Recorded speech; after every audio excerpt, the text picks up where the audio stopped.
Another day, another vlog yan. Kasi ka-edit. Nay, masyado naman kayo naniwala sa mga sabi-sabi. Ang sinasabi naman ninyo, matitigas ang ulo ng dalawa. Lagi kayo nirereklamo ng ating mga kapitbahay. Hindi naman ganyan yung mga iba yung kapatid. Matitino, yung mga trabaho, nagsusumikaw. Kayo ang pasakit sa amin ng mama ninyo. Ay, ano bang masama sa ginagawa namin? Ano? Kung di pa namin naabutan to, si Mili, baka patay na to. Baka pinatay na to ng lalaking yun. Tama na ipagtanggol nyo yung kapatid nyo. Pero mali dahil nakasakit kayo ng tao. Kayo patay. Sana yung mali nakikita nyo. Sana isipin nyo rin na may tama kaming ginawa. Ano gusto mo? Ipagmalaki ko kayong dalawa. Pasalamat kayo na kumbinsi namin yung taong nasaktan ninyo na huwag magdemanda. May utang na logo pala kami sa hayop na yun. Nune, huwag mong pinagtataasan ng boses ang tatay mo. Aray. Tension na ho. Ayoko sa bahay na to. Lagi naman ako yung mali, di ba? Lagi akong mali. Sige. Ano makakapunta sa lamesa ko? Hoy, Nune, huwag kang umalis. Kinakausap ka ba namin? Sinsya ka na na eh. Ako nakakausap.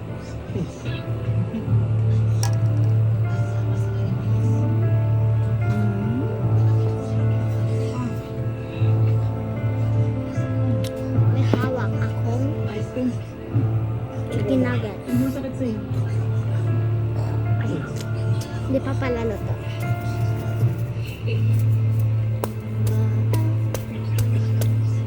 Habang taga-table ko. Pero, ilang araw na kayo hindi nag-uusap ng mga sila eh.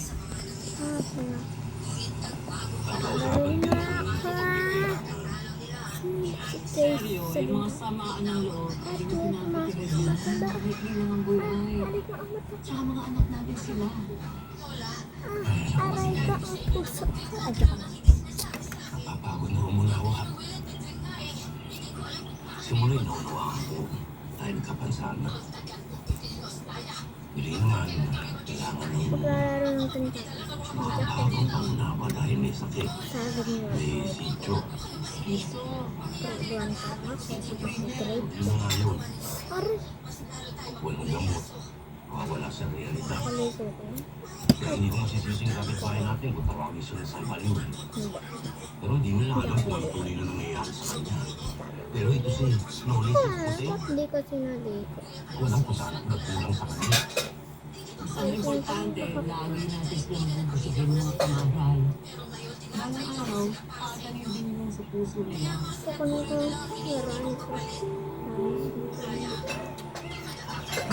Hindi mo kapit ba? Kahit sa pag-aalala kina Poteng at Nune, madalas din problemahin ni Nanay Minerva ang anak niyang si Mili na may kondisyon na schizophrenia. Tuwing hindi nila nabili ang gamot nito, nagwawala ito ng hindi pag-away kahit kanino. Madalas rin itong kausapin ang sarili at kung ano-ano ang nakikita at ibinubulong.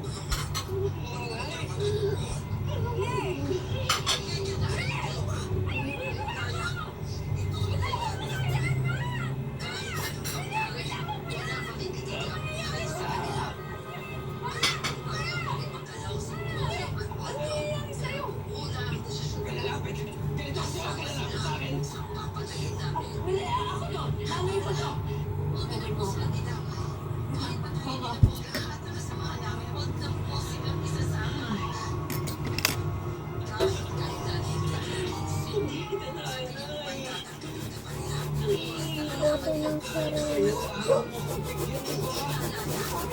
Hindi lakit lang.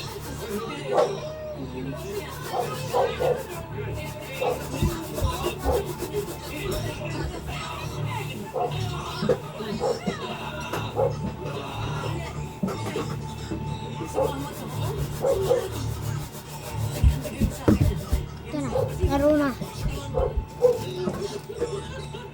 Kasabot talaga. Wait,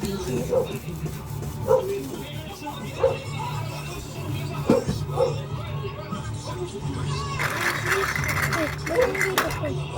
Dapat sa taas ko eh.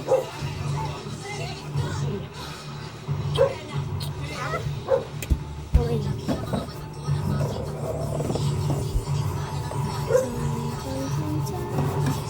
Tatago yun. Ayusin natin. Bye-bye. Sa part 2. Sino ba si Master